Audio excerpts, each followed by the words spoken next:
유명합니다. 박사입니다. 자기 소개가 그래서 내가 아내에다가 소개해 준 겁니다. 전국의 유명 강사시죠? 저 장웅상 박사님이시라고. 박사기가 몇 개죠? 박사님, 박사기 몇 개요? 왜 대답을 안 하냐면 겸손해서 그래요. 저걸 특히 겸손해서 그래요. 많이 있는 걸로 알고 있어요. 저도 뭐 해야지 뭐 10개는 10개가 아니고 많은 분이 계시고 있는데 영문학 박사로서 유명한 박사님이신데 저하고 한 5, 6년 전에 시인문학 그 모임 거기서 만나서 2년이 됩니다. 같이 여태까지 또 부원장으로 연구원을 계속해서 다 신자리 높은 자리 모든 일들을 다 일하시면서 굉장히 겸손하신 거예요. 그죠? 뭐냐면 영문학 박사시고 그렇게 박사학위를 활동하시는 분이 겸손하게 쓰레기 청소하고 휴지 버리고 하시는 분이 누가 있어요? 그거를 연구원에 굉장히 섬기시는 거예요. 그래서 오늘 모실 텐데 이분은 특징이 있어요. 박수 소리가 크지 않으면 집에 갑니다. 그리고 소리도 질러야 돼요. 환호성과 함께 박수 소리가 없으면 이분은 절대 가게 안 하고 5분 있다 가버리거든요. 그래서 환호성과 함께 박수 소리를 크게 아까보다 웃음소리가 더 크게 치셔야 돼요. 그러면 앞에 나와서 OHP를 없이 가게 해주십니다. 자, 모시겠습니다. 장우선 박사님을 모시겠습니다. 박수!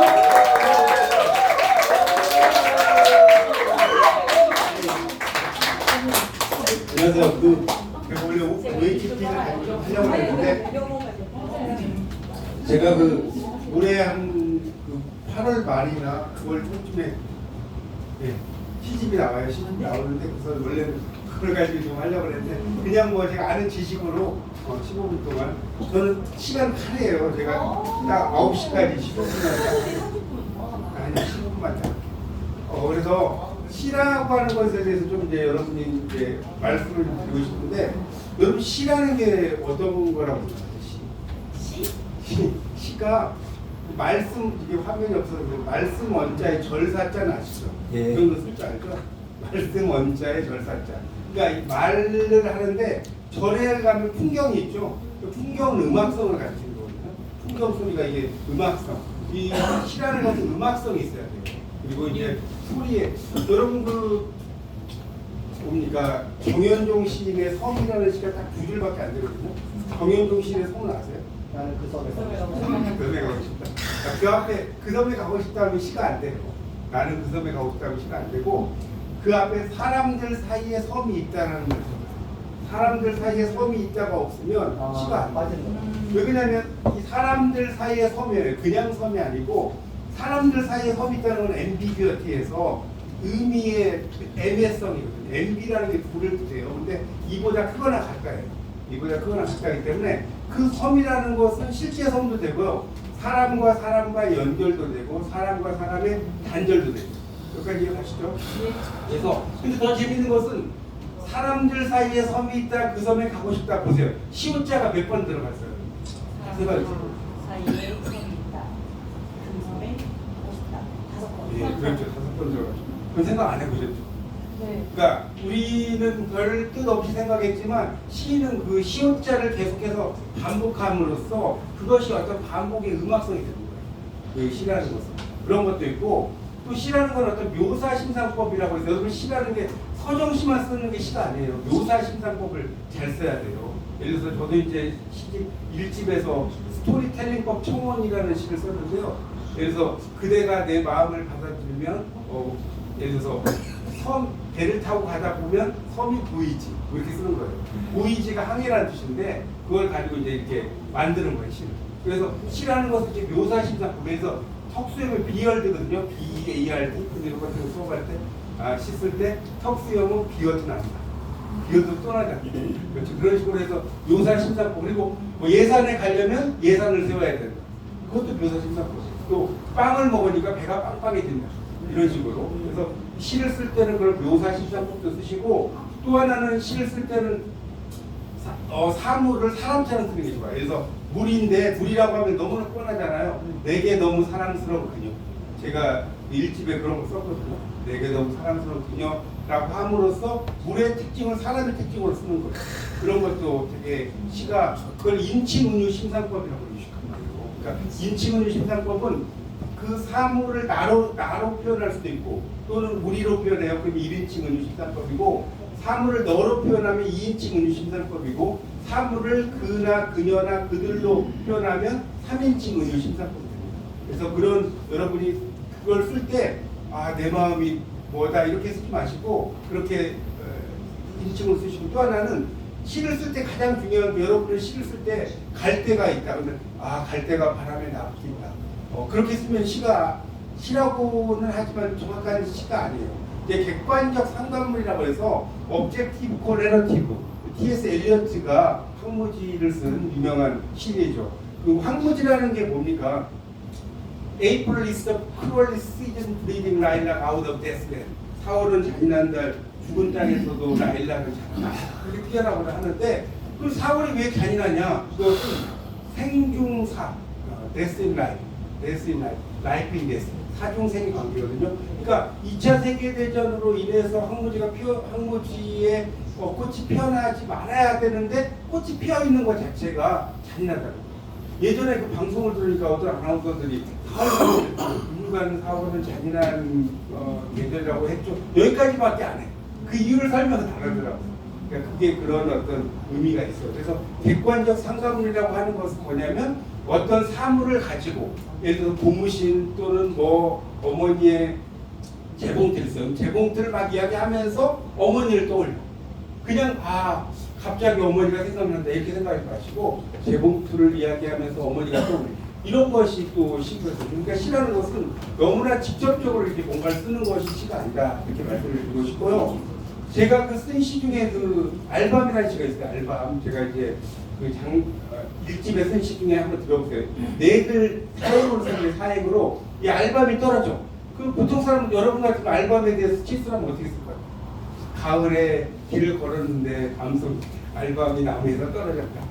뭐 이런 식으로 쓰지 않겠어요? 네, 먹고 싶다고. 먹고 싶다. 근데 제가 어떻게 썼냐면 이렇게 썼어요. 어머니 뱃속에서 잠자던 쌍둥이 삼형제.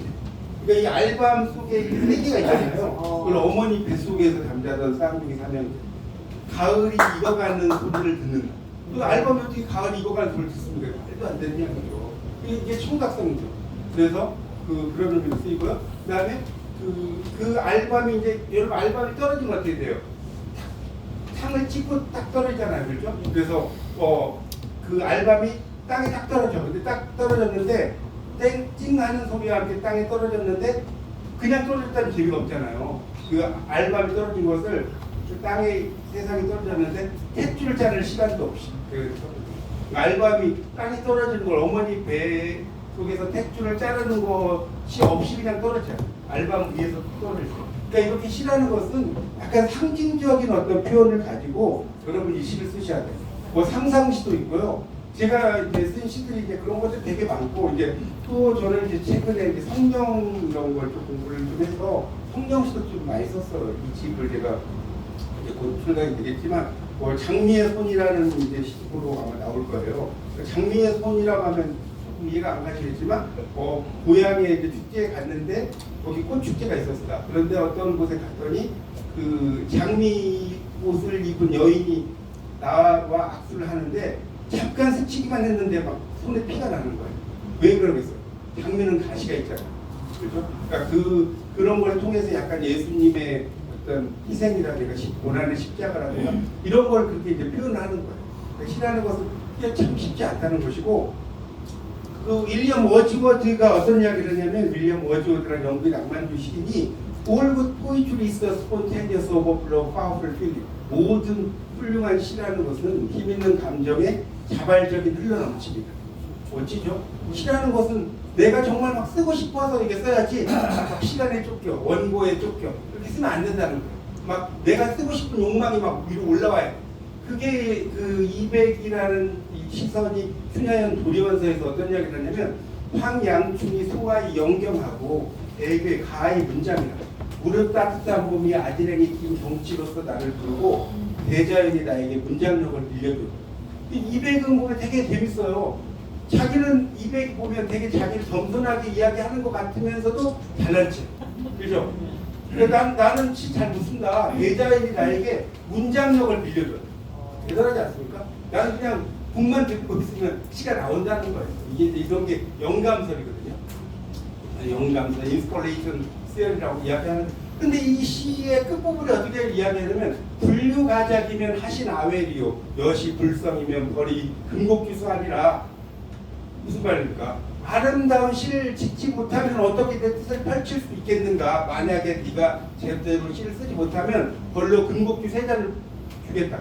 포석정하고 똑같아요. 중국도 이렇게 막걸리를 이렇게 띄우는 거예요. 포석정 아시죠? 전복 이런 모양으로. 그래서 막걸리를 이게 한 바퀴 자기 안에 들어올 때까지 시를 붙이면 막걸리 세 잔을 주는 거예요. 그게 이제 벌이 금곡규수하리라거든요. 그래서 시라는 것을 이렇게 자기의 뜻을 이렇게 상징적으로 쓰는 것이 좋다. 이육사라는 시인 여러분 다 아시죠? 네. 이육사 264번이 제수번호예요. 원래 이원록이 본명인데 이육사 문학관이 이제 안동에 있는데 이육사 시인이 시가 엄청 많아요. 제가 이거 다 하려면 10시간 해야 돼요. 밤새요. 없어도 강의할 수 있는 사람이. 그런데 이육사 시인이 원래 이원록인데 이육사 시인의 시에 보면 절정이고 이런 말 쓰는 절정이라는 시 너무나 좋아하거든요. 매운 계절의 채찍에 갈겨 마침내 북방으로 휩쓸려 가다 하늘도 그만 지쳐 끝난 구원 서리빨 칼날진 그 위에서. 얼마나 멋있습니까? 자, 일제 탄압에 의해서 백성들이 만주로 갔다는 거예요. 그걸 어떻게 표현했어요? 매운 계절의 채찍에 갈겨. 그렇지 않습니까? 마침내 북방으로 휩쓸려 갔는데 서리빨 칼날진 그 위에서다. 야스퍼스가 말한 한계 사방이죠. 그렇죠? 그래서 어디에다가 무릎을 꿇어야 되는 한 발 제게 디딜 곳조차 없다. 이러면 가만히 눈 감아 생각해 볼 밖에 겨울은 강철로 된 무지개인 겁니다. 이 겨울을 강철로 된 무지개라고 표현한 사람이 이육사밖에 없어요. 이육사 시인은 보통 사람은 시 쓰다가 폭탄 던지잖아요. 이육사 시인은 폭탄 던지다가 시 쓰는 거예요. 시를 많을 때. 이 사람은 의열단 출신이잖아요. 근데 뭡니까? 그 저항시인이 됐죠. 할 얘기 더 많이 5분만 하겠습니다. 미당 서정주 시인이 있어요. 여러분 미당 아시죠? 미당 서정주 시인은 시의 종부라고 표현해요. 고창에 가면 있는데 그분은 안일 밑자에다 집당자를 썼어요. 아직 나는 시인으로서 집을 짓지 못했다. 여러분 볼 때 우리가 옛날에 이제 어떤 무식한 분이 미당 서정주를 잘 몰라갖고 말당 서정주라고 하는 거예요. 이렇게 미당 서정주를 못 읽어가지고. 그러니까 옛날에 그 월화수목 금토일이잖아요. 그 바보가 있는데 이걸 읽으라 했더니 월화수목 금사일 이렇게 읽는 거예요. 금토일을. 그러니까 그 동생이 이런 무식한 월화수목 금토왈 이렇게 읽은 거예요.